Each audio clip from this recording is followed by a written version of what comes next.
We made it to part 3.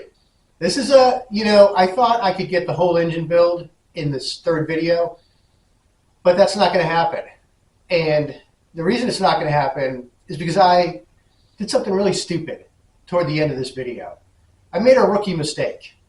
And, I'm not embarrassed to say it. Yeah, I make mistakes, but it was an oversight. I forgot to do something, and as a result, there was a consequence. So it put me back a little bit.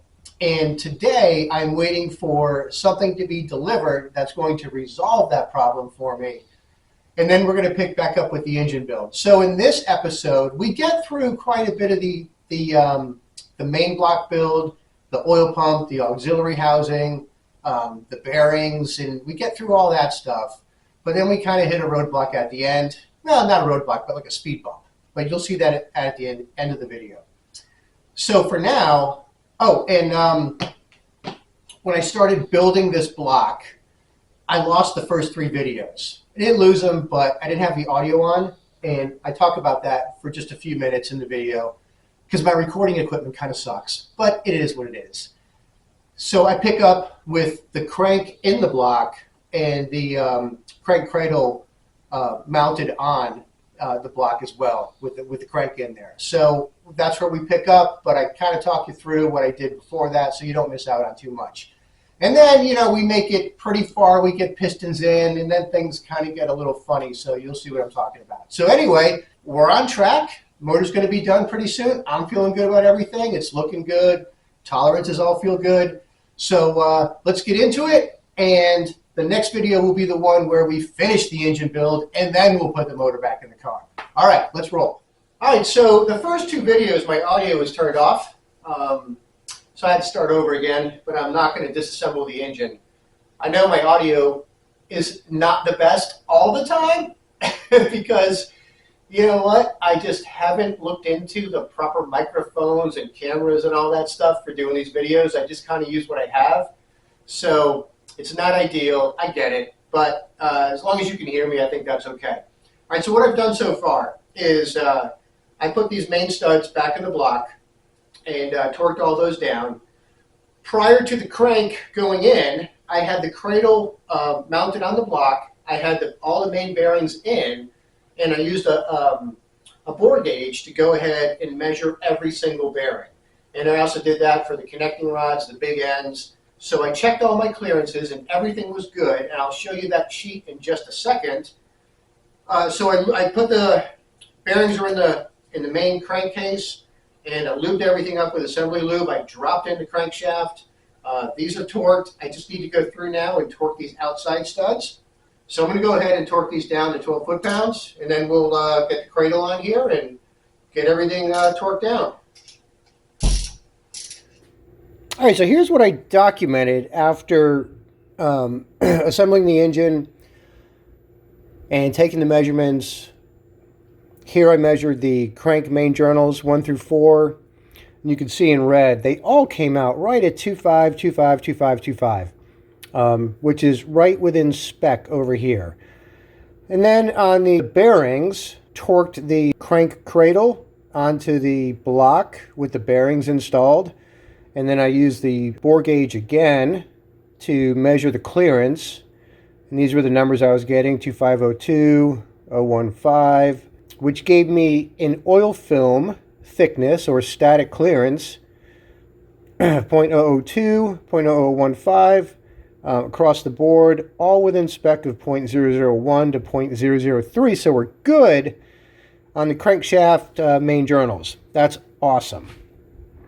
I'm looking at the connecting rods, the big end. Again, I measured the journals on the crankshaft. Numbers were all right around 1.9995.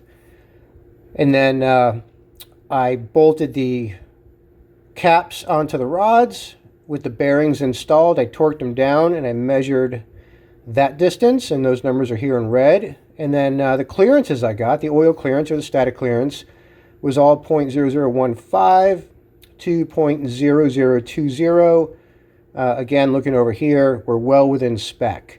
So the motor's in good shape. I'm going to use the same bearings, and it's time to install the crankshaft. All right, I've got all the studs torqued, and crankshaft is spinning nice and freely. It's time to put the cradle on. A couple areas I want to clean up before I do that.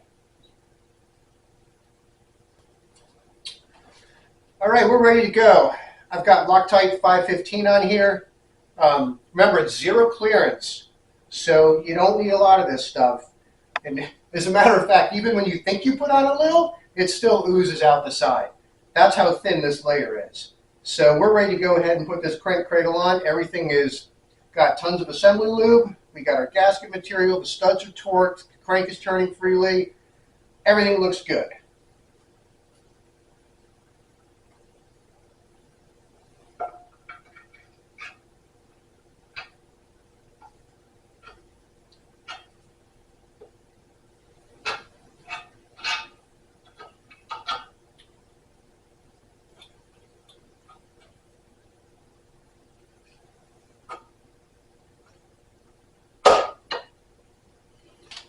Here we go.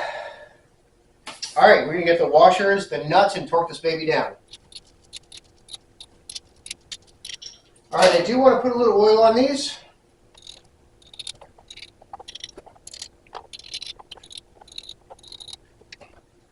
All right, we put the nuts on.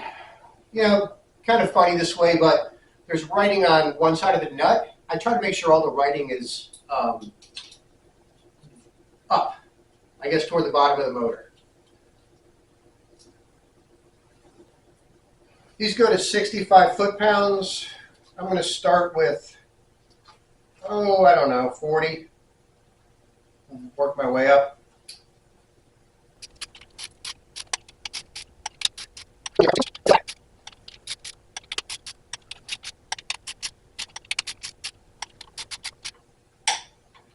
All right, I got 40. I'm going to go to 65.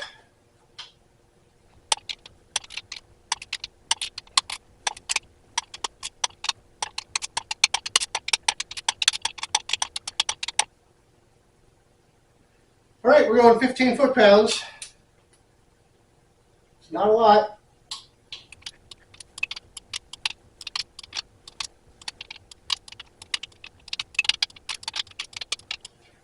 Okay, she's torqued. She's good to go. All right, we're going to put the oil pump back together. This thing's been 100% stripped out, cleaned, ready to go back together.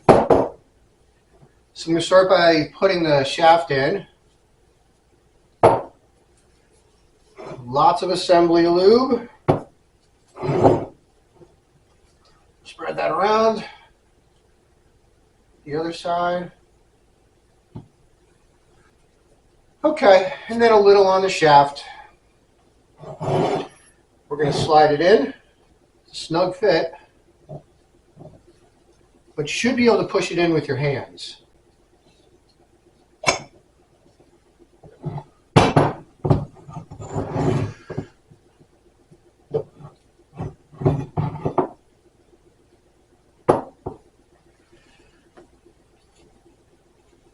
Okay, there we go. Turn it a little bit. Good. Next thing to do is put the seal on the back here. Okay, before I put the seal in, I want to clean up that assembly lube from this area where the seal is going to sit. So what I'm going to do is I'm going to push that shaft through just enough so I can get in there and clean it up.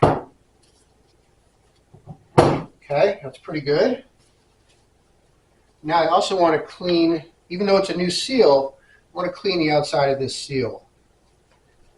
And when I put these in, I always like to use a little high-tack sealant. It's Permatex. So it's just a little extra insurance against these things leaking. You don't need a lot, just a little bit, but I do like to add it. So I'm going to push the shaft back to the front.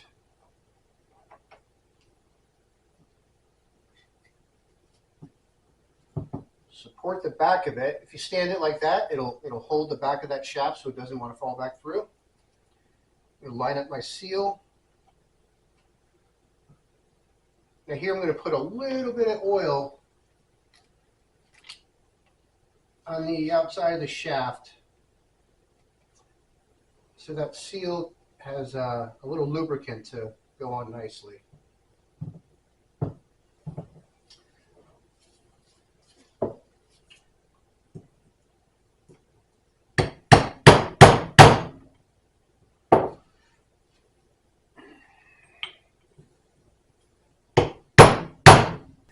I use a big 31mm socket to put this in, and I overlap it on either side just a little bit, so I know when I get flush that seal is going to stop and it's going to be square in that bore. Clean it up so it looks good.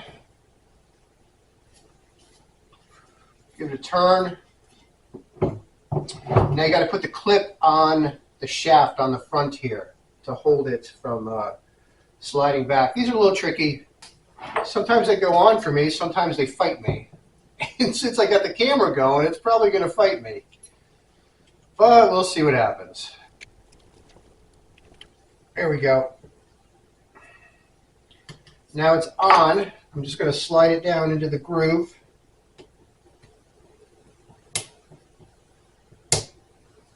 Okay. Snapped in. Just double check it. Look around it. Looks really good. So that's kind of it for the auxiliary housing. Now we're going to do the oil pump. All right, we're going to put the oil pump on now. You want to make sure the mating surfaces are super clean because this gasket tolerance is critical to your oil pressure. Too big, if you got something that's going to make it seat in properly, or you've got too much space between the oil pump and the auxiliary housing, you're going to have lower oil pressure. So you want to make sure you get this part right. And always use the proper gasket here. Never use like forma gasket or anything like that. It's a little plastic gasket. And the thickness, like I said, is critical to the oil pressure on the engine. So before I do that though, since these move, these are all moving parts, I've got to put assembly lube on everything here. All right, when I took this apart, I marked the outside with a black dot so I know which way this goes on. So when you tear these apart, you might want to do the same thing. Now, I had really good oil pressure before I took the engine apart, so I'm not that concerned about the oil pump condition or the clearances. Everything was working very well with this. So you can put this on here and then try to maneuver the housing, the oil pump housing on. It's a little difficult. Honestly, I find it easier to drop it into here and then put the whole assembly on. Now, I need to clean the surface again because my assembly lube has leaked everywhere. But that's the key to building a good engine is, man, you got to keep everything super clean. What I'm using is I have acetone on the cloth, and the acetone is just great for getting that surface nice and clean. All right, so we take our gasket and we're going to put this on, and we might have to turn the oil pump shaft a little bit to line everything up so we get this to slide together.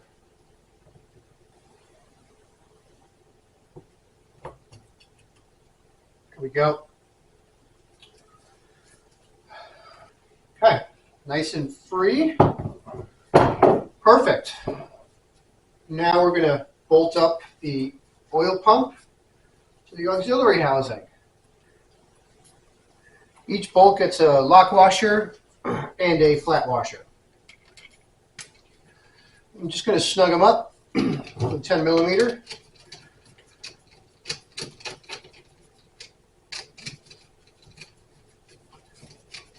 Check the torque spec on these. It's hardly anything. I think it's like 7 foot-pounds on these, which is not much at all. So what I might do is pull these out and put some, because it's such a low torque, some thread locker on them, so that way they stay. So I think I'm going to do that before I snug it up.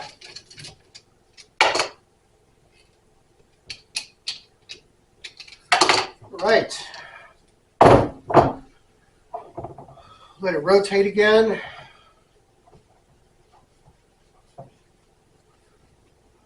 Put my Woodruff key back in.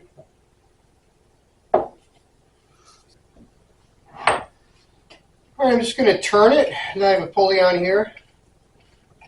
Make sure it's turning freely. It feels smooth.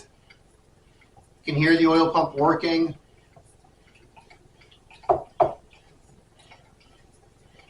It all checks out. I think I'll start to button up everything over here.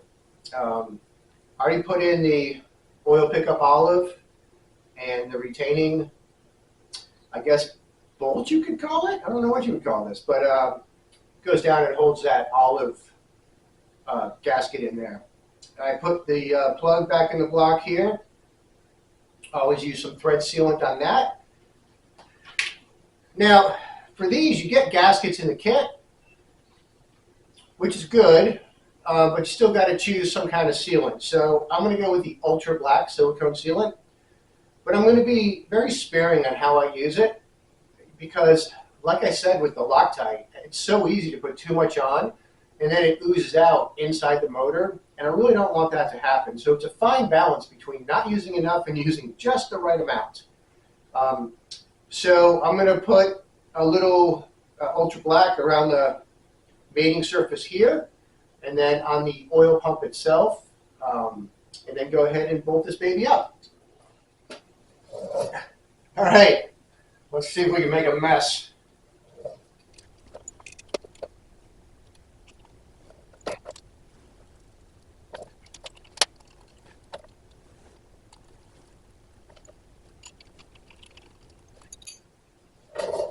Yeah, just about all the bolts are different sizes, so you got to watch that. Keep track of what goes where. And you got this little spacer for the alternator, the AC bracket here. Make sure you get that back on. All right, so I want to finger tighten all these and then let it sit for about an hour. And then after that, I'll go ahead and torque it down. But that's to let the forming gasket kind of ooze out a little bit, get to where it wants to be, and then I'll come back and torque it down. All right, on the alternator bracket, again, there's a spacer that goes actually down here.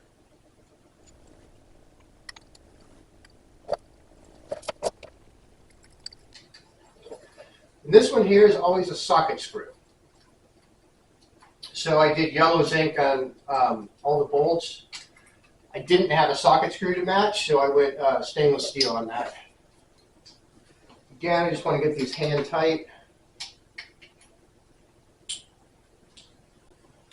So I can get that gasket material to sit, and then I'll come back in an hour. We'll torque it down. All right, well, I've got rings. It's time to put pistons in. All right, so in the rings I bought, it says the oil rings are pre-gapped, but I'm going to check them anyway. But we're going to start with the number 2 ring, and I want to check the gap on the ring. So I'm going to install it, the number 1 cylinder. I'm going to grab a piston, just to square it up in the bore. And then I'm going to measure that gap. Now I should be between 0.01 and 0.023 inches. So I'll start with 0.01. We've got 0.01. It's a good start. See how big we get. Let me try 0.05.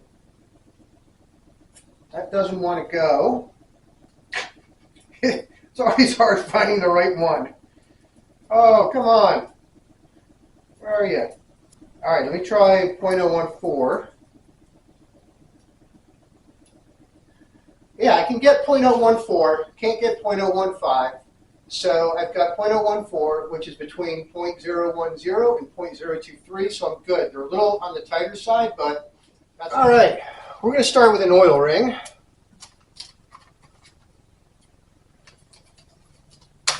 Start from the bottom, work our way up. Now, Lotus wants the gap of the oil ring toward the back of the motor. This is a 4-piece oil ring. These are pretty easy to install. I'm going to put the lower ring on first.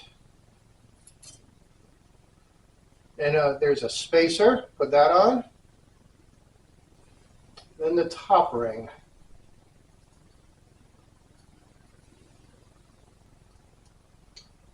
All right, now we'll put the number 2 ring on. The number 2 has a little scraper groove. That groove goes down in the bore or on the piston. Not there. And not there. Okay. So I've got the number 1 ring gap here, number 2 ring gap here, and the oil ring gap here. But then I've also offset the 2 scrapers on the oil ring as well, because I don't want anything lined up on the piston. If your gaps are lined up, then you got a clear blow through of either compression going down into the crankcase or oil coming up into the combustion chamber, and you don't want either one of those. So really important to space out those rings. A lot of manufacturers have different specifications for how to clock the rings.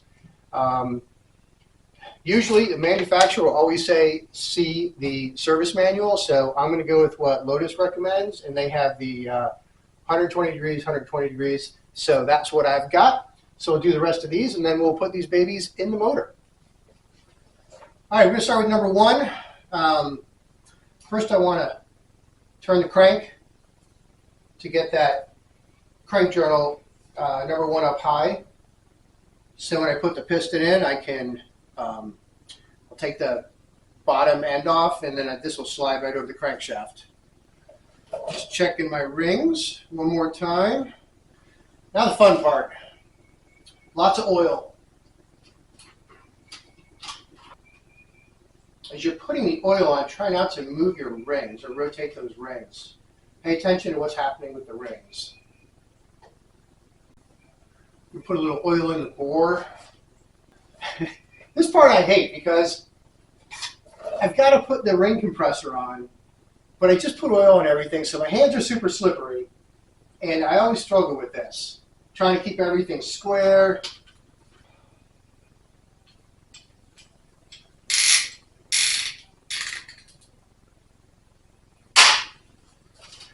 All right, check the top of your piston. Make sure the arrow is facing the front of the engine. And then easy in. Get the bottom of the skirt in.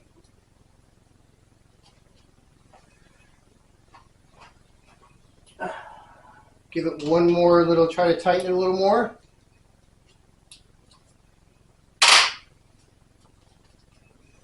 Get it lined up so the arrow is directly forward. And then, with any luck, we'll be able to get this in.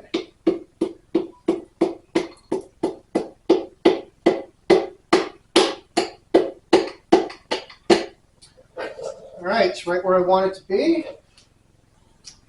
Lots of assembly lube. I'd already put it on the bearing of the big end of the rod before I put it in. Got this lubed up pretty good. Put that cap on. 2 bolts. I know you can't see in there, but I'm just sliding the bolts in. I'm going to start them with my hand. That'll torque them down. After I torque them down, we'll do the rest and move on from there. Well, I made a rookie mistake. I popped a liner. And I know, every manual, everyone tells you, make sure you clamp down the liners before you turn the crank. I know. So here's what happened. I got carried away putting the pistons in, and I was working on one of them, and I had to take the hold down off to get the piston in. And then I rotated the motor, and I forgot to put the clamp back on, and I turned the crankshaft, and I heard a pop, and sure enough, I had a liner come out. But hey, you know what? I'm not going to sweat it. It's okay. It's cool. And it actually gives me an opportunity to show you what to do if you pop a liner. It's not the end of the world. I don't have to take anything apart. So I took out the liner, and I took it over to the vapor blaster, and I vapor blasted the seat where it sits right here, that flange where it seals to the block. So I've got that super clean acetone, so that's good to go.